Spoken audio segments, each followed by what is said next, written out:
and welcome to Telewizja Republika. An underground bunker constructed in the aftermath of Russia's invasion to replace a destroyed command center serves as a clandestine hub for Ukraine's military operations. This facility is significantly funded and partially equipped by the CIA, Central Intelligence Agency, as confirmed by General Serhiy Dvoretsky, a leading intelligence commander, during an interview at the base, writes New York Times. The intelligence alliance between Washington and Kyiv, which provides crucial support for Ukraine's defense through intelligence for targeted strikes, monitoring of Russian troop movements and spy network assistance, has evolved into a key element of Ukraine's defense strategy. Originating a decade ago, this partnership has elevated Ukraine to a pivotal intelligence ally of Washington against the Kremlin. On the other hand, Spain's intelligence services have implicated the Kremlin in the assassination of Maxim Kuzminov, a Russian helicopter pilot who defected to Ukraine and was living in Spain under false identity. Found dead in Villajosa, near Alicante, on February 13, Kuzminov was shot 6 times and run over by a car, according to Spanish media. While direct ties to Russian agencies are challenging to establish, it is believed that Moscow hired foreign hitmen for the assassination, and the pattern is well known and referred to KGB as the son of other Polish hero, Pułkownik Kukliński, a man who defected and that basically saved the world, informing CIA about the level of Russian preparedness to the nuclear strike against the West in the 1980s. His son in United States was killed almost in the same manner, and he was assassinated by KGB. Kuzminov's presence in Spain was apparently unknown to Spanish intelligence, and he had defected to Ukraine in August 2023, flying his Mi-8 helicopter from the front lines and receiving a substantial reward for his defection. Speaking of this intelligence war, Kirill Budanov, head of Ukraine's defense intelligence, reported on a failure of Russia's Operation Maidan 3 aimed at undermining the legitimacy of Ukrainian authorities. Despite being described as Russia's most expensive operation, its objectives of creating confusion within Ukrainian society and decision-making and exploiting the state to achieve a military defeat in the East have not materialized. Ukrainian intelligence awareness of Russian plans has thwarted this effort. Wonder what was the level of knowledge that was provided by CIA here, and what was the level of knowledge provided to CIA in this process. The operation sought not just political upheaval, but a tangible military setback for Ukraine. Over recent years, also other allies of Russia, Iran, because Iran and Russia have significantly bolstered their bilateral cooperation, brought some fruits. This cooperation was focusing on military collaboration and arms trade driven by mutual ideological stances and opposition to Western influence, namely US. This alliance, underpinned by historical narratives and nationalistic fervor, aims to challenge Western dominance and has seen an intensification of their strategic partnership through heightened military cooperation and arms exchanges. We've seen it over and over again, also in last days, and the issues regarding the suicide drones are the obvious proof. On the other hand, and different front that we also look closely at, China's Ministry of State Security has accused the CIA of escalating its spy operations against China, significantly increasing its budget allocation and manpower for China-related intelligence activities worldwide. This accusation responds to CIA Director William Burns' statements on the prioritizing geopolitical competition with China, highlighting the agency's intensified focus on China as its primary challenge, including an increase in Mandarin-speaking operatives. But China, Iran, and Russia, those three allies, are what we call a collective ally of the collective West. The war against those three entities is a war in shadows, is also an intelligence war. And that's what we are going to talk about on our program, speaking of the New York Times article about the presence of Central Intelligence Agency in Ukraine. We kind of all predicted that this kind of thing may be happening in front of our eyes or actually hidden from our eyes, but the New York Times article gave us some additional and almost certain information about the nature of this process. You can leave us your email here, rachon.com, that's our website and that's our Substack. You can leave us your email. We will try to get back to you with the reports, not only relating to this program, but also relating to the source information that we dig and that we look for as we are watching closely the front lines of the ongoing war against the West. My name is Michał Rachoń. This is Rachoń. And we roll in. Are you ready? 3, 2, 1, go! Joining us today is Dr. Joseph Fitsanakis, a professor of intelligence and security studies at Coastal Carolina University, where he also serves as a director of the Intelligence Operations Command Center. Dr. Fitsanakis is also one of the moderators of intelnews.org, a specialist website which provides news and analysis on espionage, intelligence and security issues, and is a great expert and found the time to talk to us. Doctor, thank you for your time and for your presence. Great to have you on our program. It's a great pleasure. Thank you. Doctor, the New York Times piece just stormed the online services. I mean, I think that almost every intelligence world newsletter published it as a top news, a kind of a breaking news. But it's no secret for anyone who is close to those issues that U.S. intelligence agencies just had to be present in Ukraine. So what do you make of the information that were revealed by New York Times? What do you make of the timing of revealing those information? What is your assessment of the facts that were described by New York Times? I think everything about this article is important. It includes the timing of its release, but also, of course, the content. To understand the significance of the article, we have to go back to 2014, the time when the invasion of Crimea took place by the Russians. And at that time, the Ukrainian intelligence establishment, such as it was, can be described as practically useless. It was riddled with Russian sympathizers.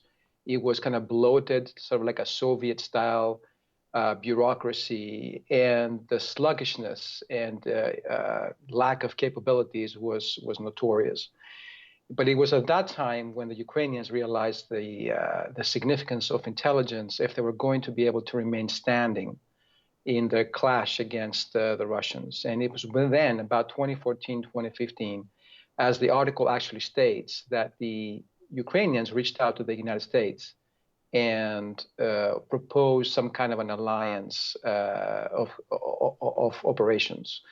In fact, that alliance, and that is sort of the part of the article that's kind of interesting, was so significant that today we can practically say that the reason why the Ukrainians remain standing in this war against Russia is primarily the intelligence aspect of this war. But at the same time, the Ukrainian significance, the Ukrainian collection of intelligence against the Russians is so significant for the United States that we can classify the Ukrainian intelligence agencies as one of the most important American allies in the intelligence aspect of their relationship with Russia. So it is definitely a kind of a two-sided approach to this problem. Okay, the thing that you just mentioned is very interesting from the standpoint of someone who lives in Central Europe and from, as me, as a citizen of a state that I think knows a thing or two about the way that Russia operates in this part of the world. And it's obvious that Ukraine, with its experience, has also a huge amount of information about Russia. what is the nature of the, or actually what is the value of the information that Ukraine can gather about Russia, as we are talking about the state that was in a kind of, Russia was in a kind of long-standing negotiation process. We remember meetings of a NATO-Russia council during the NATO summits. We remember the long years of reset policies. And on the other hand, and we know this from the discussions with the representatives of American intelligence community, in this community there was no doubt that Russia is still ruled by a KGB officer, and it means that Russia is still the same or almost the same state as it was before 1989. So what does American intelligence community make of those 10 years of war on two stages of the Russian invasion against Ukraine? I'm glad you mentioned the reset era. You know, American intelligence went through a period of sort of disregarding Russia in the 1990s. There was a time when many American Russia experts or Soviet experts retired, moved on to other things, because in those days, Russia and Russian intelligence was not particularly of interest to the United States.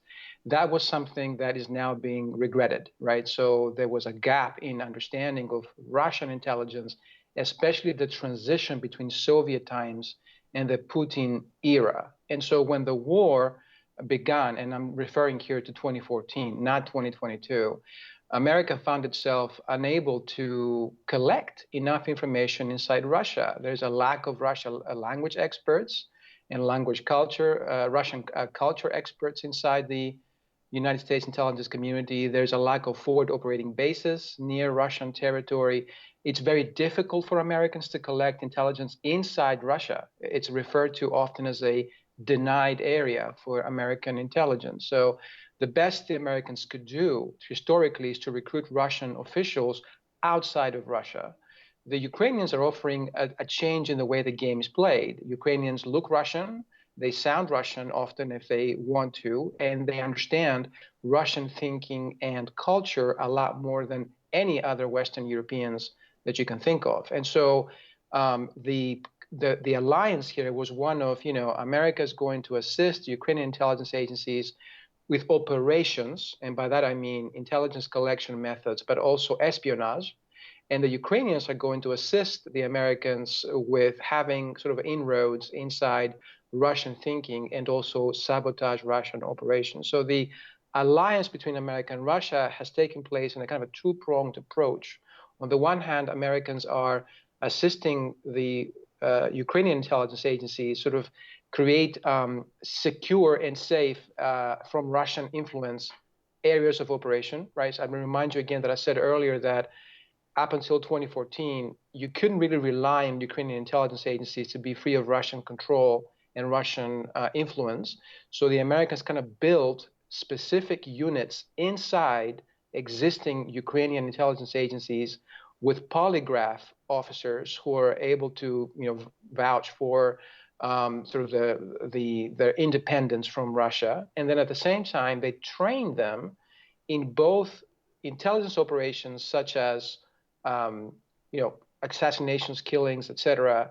Some of them have taken place actually inside Russia in the recent years, but they've also trained them in collection. And so how to operate inside Russia, how to operate inside parts of the world, not just Russia, but also Europe, Latin America, even places like Cuba, etc., where the Russians are actually active. So what you have here is sort of this, the CIA is showing Ukraine how to do the sort of the practical side of intelligence.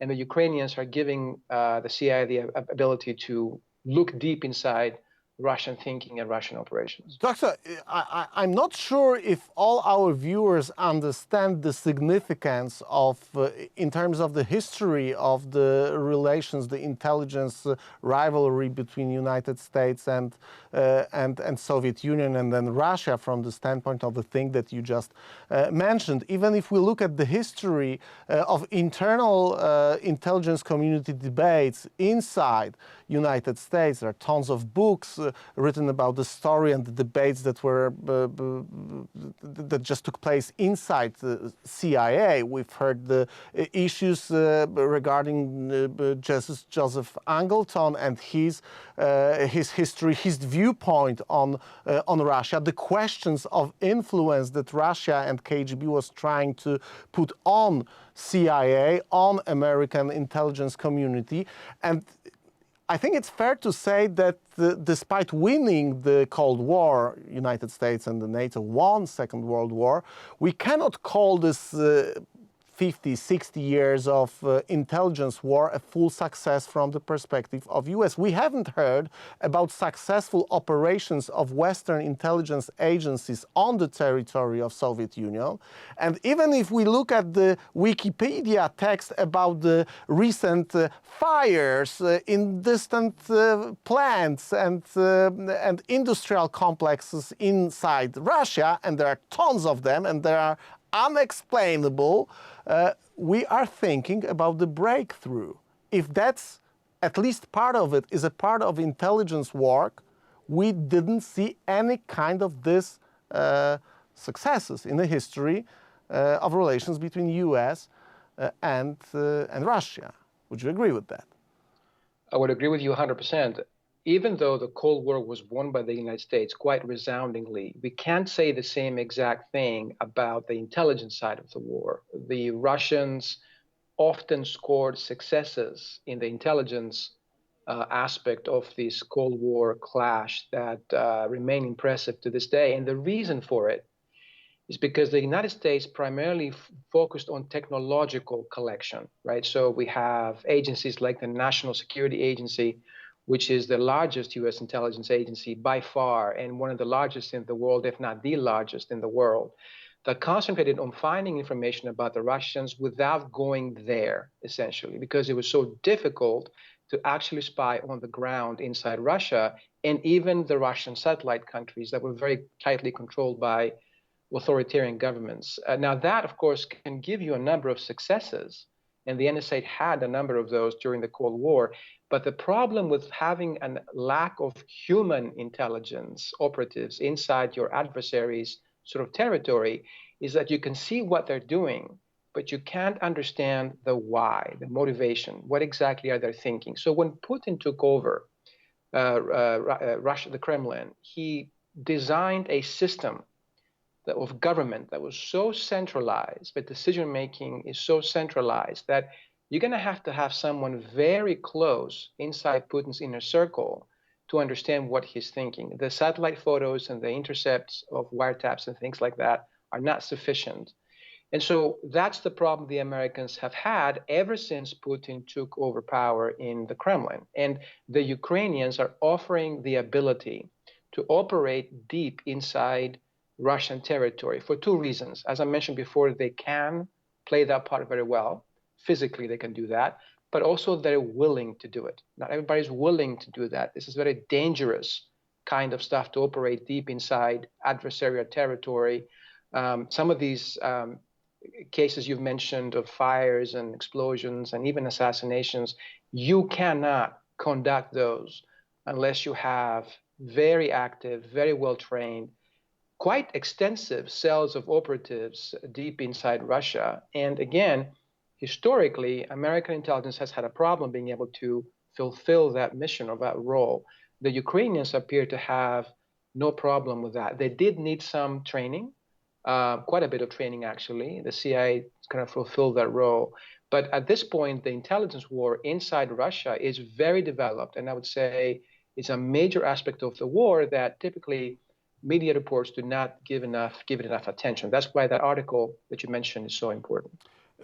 There is also a counterintelligence aspect of the process that we are talking about, and I assume that the reason for which the polygraphs were in use, and this is the reason why we have this kind of information, because historically another problem with post-communism as a system, and we've read it and we struggled. We had problems inside Central Europe, inside Poland as well, with the, if we can call it a heritage or a bad history of the people who were part of the Soviet intelligence community. The infamous story of Mr. Sims, who was himself a part of the communist regime apparatus, and then he was working for Russia, FSB, KGB, when the Baltic states joined the NATO, is just one example, but there are tons of these examples.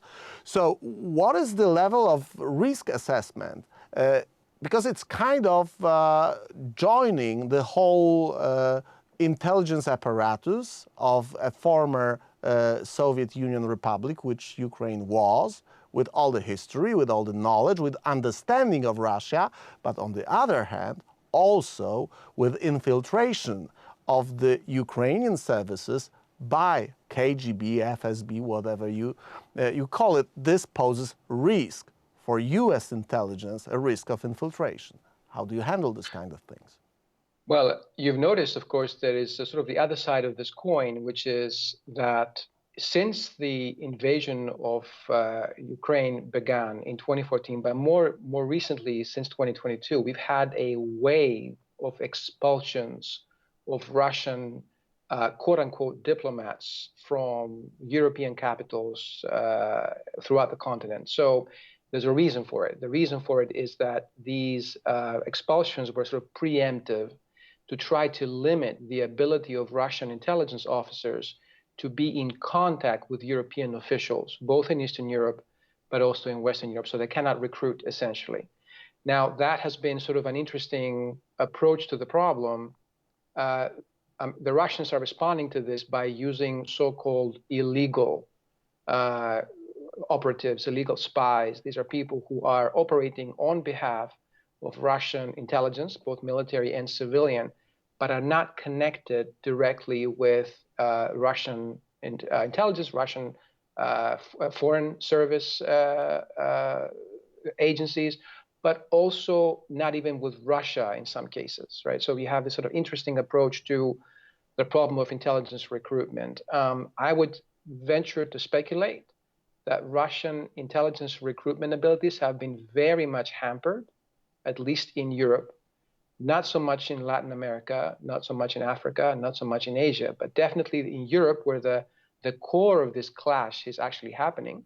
You've seen a sort of a very active counterintelligence posture by the United States and its allies. And this is significant actually for other former kind of Soviet bloc countries, including Poland. The kind of the thinking right now in NATO circles is that Ukraine is kind of step number one, right? So if that succeeds, you're going to have an expansion of Russian military influence across the continent. And the model that the Americans have followed in Ukraine could serve, in fact, probably is serving right now as sort of an example of how this should be done in places like Poland, in places like Romania, in places like, Georgia, and so on and so forth, to fend against a possible Russian expansion of its influence in that part of the world. Yeah, the U.S. intelligence was informed about the plans of Russia, and no one believed, basically, or there were certain states that didn't believe U.S. intelligence. We know that now. We know because it was revealed by the political figures of United States and of Western countries that Poland, among other states, was warned about the upcoming Russian full-scale invasion. And that brings me to the question of the way we understand the first phase of the full-scale invasion. It was a total disaster from the perspective of former Soviet Union, Russia ruled by Vladimir Putin. We now can try to assess the level of preparedness of Ukraine with certain types of weapons being used, with the javelins being a rock stars of the social media war, with the specific units fighting this war in certain way, with managing to contain the Russian aggression on a vast territory of Ukraine. What was the meaning and what was the level of this intelligence gathering that took place since 2014 to be prepared for what came on the 24th February 2022? What's your assessment? Well, it's actually interesting that when the invasion began in 2022, the most recent phase of the invasion, even though the United States removed all of its officials from embassies and consulates throughout the country, the CIA station inside Ukraine did not leave.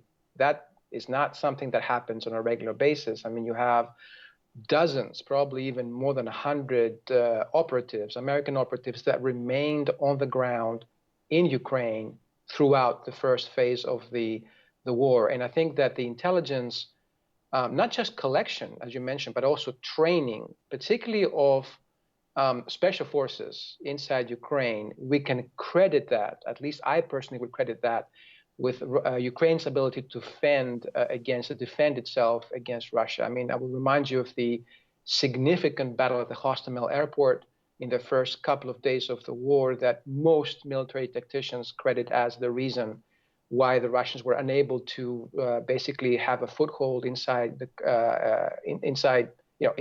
centers of power of Ukraine in Kiev and actually take out the leadership of the country, which is what they were hoping to do. That was part of their plan. In fact, that was the major part of their plan, to behead, quote unquote.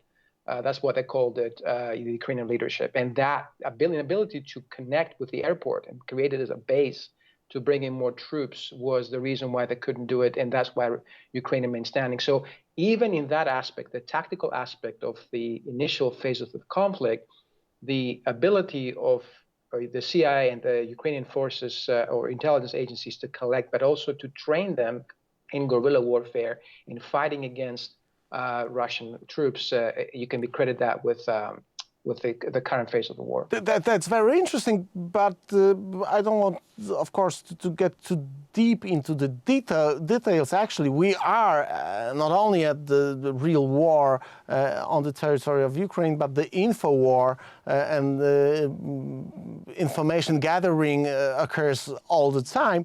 But I'm always very interested in the extent to which this kind of training may be referred also to the information that we've heard about the activities of Ukrainian armed forces behind enemy lines inside the territory of Russia. And I'm not speaking here about the activities in the Crimea, which, as we know, belongs to Ukraine as Luhansk and Donetsk, but the things that were happening in Belgorod, for example, the raids inside the territory of Russia, the killings that you mentioned, and our guest and friend Chuck Farrer always, since the first days of this war on our program, referred to those activities as not only activities of the guerrillas being behind the enemy lines, but as an activity of the, whatever you call it, the secret services, the special forces, the people who act as a regular citizens, but in fact are a part of a bigger process, which is orchestrated by the secret services. Well, yeah, I'll tell you, this is not a bunch of guys that decide one day to just kind of cross into Russian territory and see what can happen.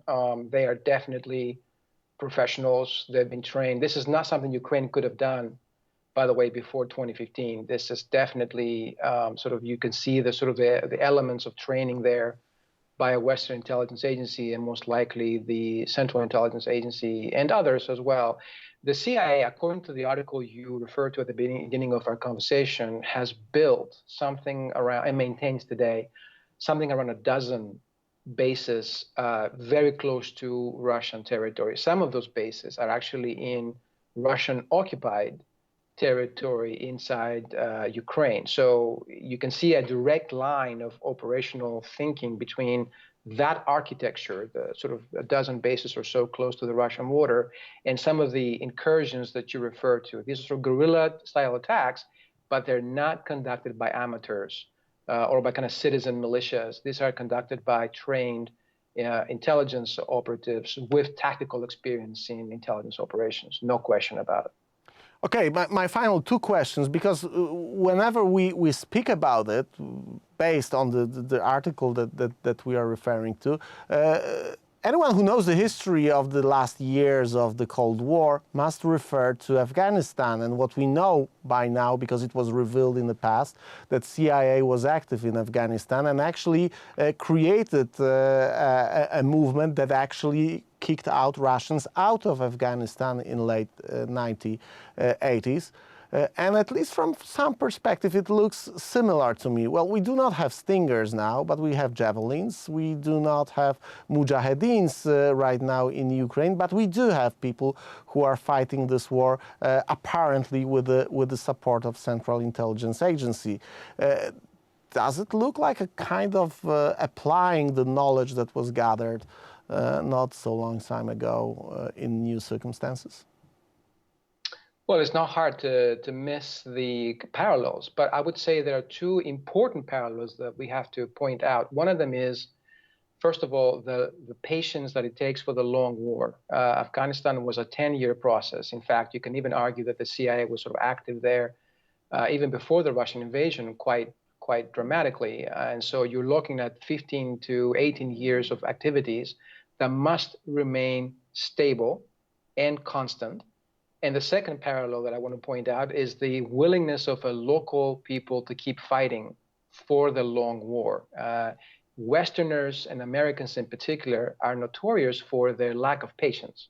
They want quick results, they want sort of immediate victories, and this is not how this war, or in fact the Afghan war that you referred to, played out. This is going to take a while, and Putin and his followers in the Kremlin are willing to wait for the long war. So whether that success that we saw in Afghanistan can be repeated in Ukraine will depend largely on America's decision or, continuous understanding of the importance of the war and not losing its kind of patience, but also the willingness of the Ukrainian people to keep suffering the consequences of a very brutal, very bloody, and actually very unpredictable war. Even though I mentioned that the intelligence kind of side of the war is actually working out quite well, this war is far from over, and anything can happen, including a resounding Russian victory. This is still very much on the cards.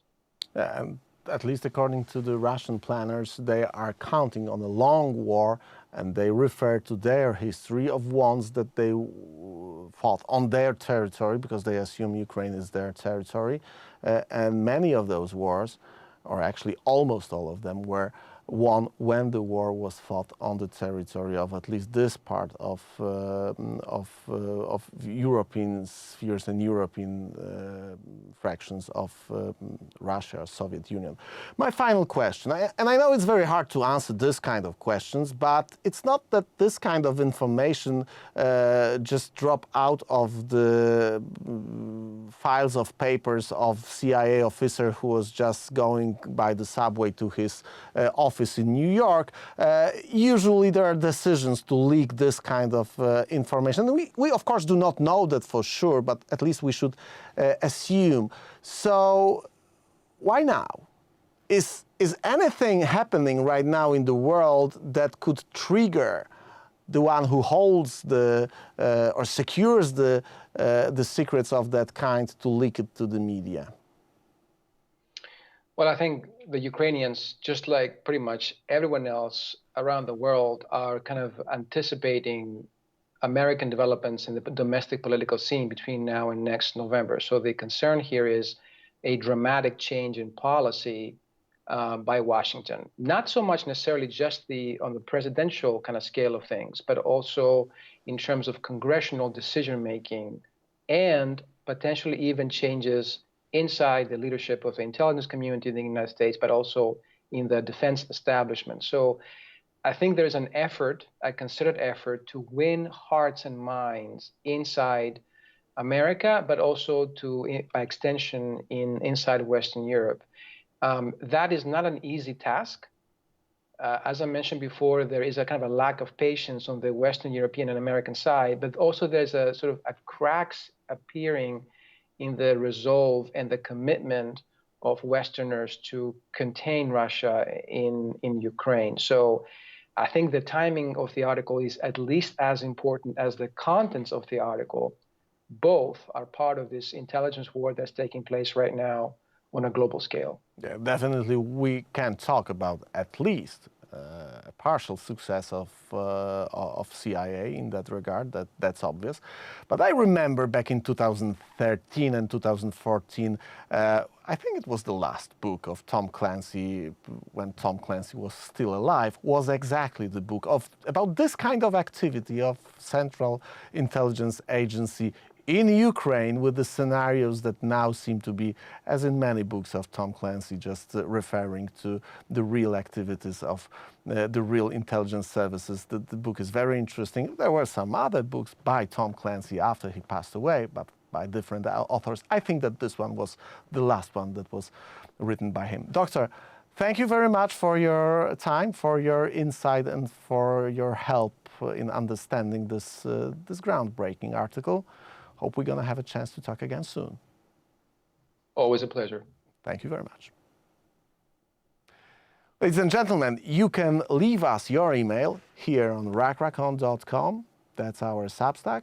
And if you leave us your email, we'll try to get back with the reports from the front lines of the ongoing war against the West that we try to follow on our program. Stay safe. See you tomorrow. Ciao, ciao.